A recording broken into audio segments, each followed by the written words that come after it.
Go, so. Okay, so I'll begin. Chico, Chico, Chico, yelled a white fifth grader who was 2 grades older than me as he shouted at me from across the hallway. A few moments later, as I was about to close my locker, I was startled when he dashed towards me, grinning from ear to ear and yelling, "Chico," directly to my face. He then proceeded to put his 2 fingers on the side of his eyes to make a slanted eye gesture and yelled, "Chico," once more. My classmates around me paid no attention and were oblivious to his histrionics. I stood there, silent and shocked, and waited for him to disappear into the crowd of kids as they made their way downstairs to the exit. I had never heard the word Chico before, let alone understood its meaning, but I knew it had something to do with the way I looked and what he was associating me with. Chico means boy in Spanish. Although its definition seemed harmless, his interpretation of that word became his weapon of choice against me. His slanted eye gesture was rather odd considering my eyes were bigger than his. True story. And that he gave me a nickname that is associated with another culture that I didn't belong to. He was a kid who I had never met, but in those 30 seconds, he became someone that would matter to me. He found an opportunity to assert his dominance over me, and it gave him permission to take advantage of my vulnerability. As a 3rd grader, this was my first encounter with racism that I remembered. I was one of a few Asian kids in a predominantly white school in the early 90s. I had spent my first years in elementary school being isolated from my peers. I was much too shy and frightened of interaction. I spent my recess time quietly retreating in the shaded corner of the trees from a house next to the school while my classmates were out playing tag or recreating their action heroes on the playground.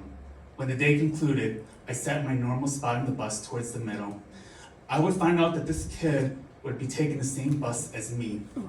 He spotted me again and gleefully started yelling "Chico" to my face, followed by his eye-slanting gesture. I responded by turning away from him while sitting quietly in discomfort, not knowing what to say.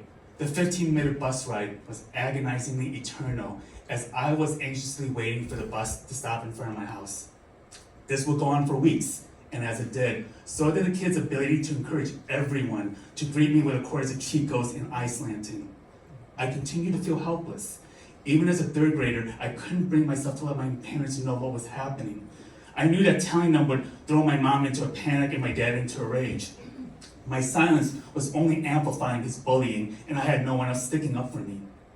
One day, Mrs. Nilan, my 3rd grade teacher, noticed me acting worried as the school day was nearing its end.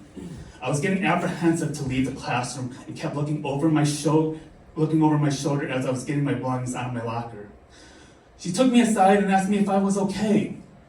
As I was struggling for several moments to respond back, she quietly kneeled down and gently said, "Randy, you can tell me. I want you to be okay." I began to tell her what happened and saw how horrified Mrs. Nilan's reaction was. She was outraged. Outraged at the racism that was coming out of this kid and how it was affecting me. She softly looked straight in the eye with both of her hands on her shoulder, and in a firm voice, she said, "I'm going to have a talk with him, but I want you to remember, Randy, to never let anyone shame you for who you are." She was reassuring me that she was going to take care of it. I pointed out the bully out to her, and she quickly walked right up to him and took him into another classroom. For what seemed like an eternal 5 minutes, Mrs. Nilan brought him over towards me. The bully surrendered and he was forced to apologize.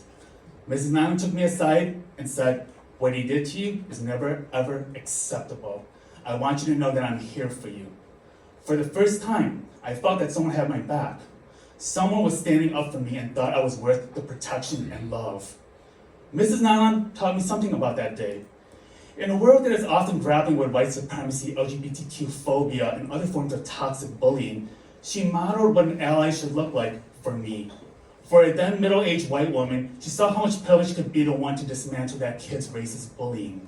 She saw how much a brown-skinned Southeast Asian kid like me was struggling to assimilate into a white majority community back in 1992, a community that was deep into its conservatism and into its intoxicating fear of HIV and AIDS. She would make it her responsibility as a teacher to make sure that my classmates knew how to respect other kids of color and to know that I was being supported. When I became an adult, Mrs. Nilan became one of my important mentors. I observed her classroom a few times when I was planning on becoming a teacher and got to witness firsthand how she instilled compassion and confidence in her students. I vividly remembered how she responded to each student when they raised their hands up to respond to one of her questions during class, and how she would never say the word no or that is wrong. Instead, she made sure that every student got to respond before explaining her answer. When I lived in Korea as an English teacher, she was my sounding board and provided me with some helpful advice when I had my struggles, even when we were thousands of miles away. She even got to witness me being out and about as a queer man. The fire in Mrs. Nilan's heart, which played a role in the way she advocated for me, would often come up at times when we've hung out together. She reminded me that compassion didn't mean having to play nice, but that it can mean fighting the ugly battles for what's right. A few years ago, Mrs. Nilan was diagnosed with Alzheimer's. In May 2022, I drove out to Minneapolis for 5.5 hours just so I could see her, with the expectation that she wouldn't be able to remember me. When she opened the door after I nervously knocked, I was introducing myself and said, "My name is Randy Kim. I don't know if you remember me, but I was your student and you were my mentor." Her mouth dropped open and she quickly said, "I remember you." She was able to remember who I was. In our conversation, she was able to recall certain memories about me that left me stunned. Maybe I picked a good time and the energy from the universe was all aligned to make this visit happen. I was able to tell her what she did for me, how she protected me as a kid, and empowered me as an adult. I told her, "You really made my day." To which she replied, "You made my day too." Being able to finally thank her for all the years that she protected, supported, and empowered me was our full circle moment. In the end, she reminded me of the potential that I have in advocating for others during their time of need, and to give those permission to do so through compassion and courage.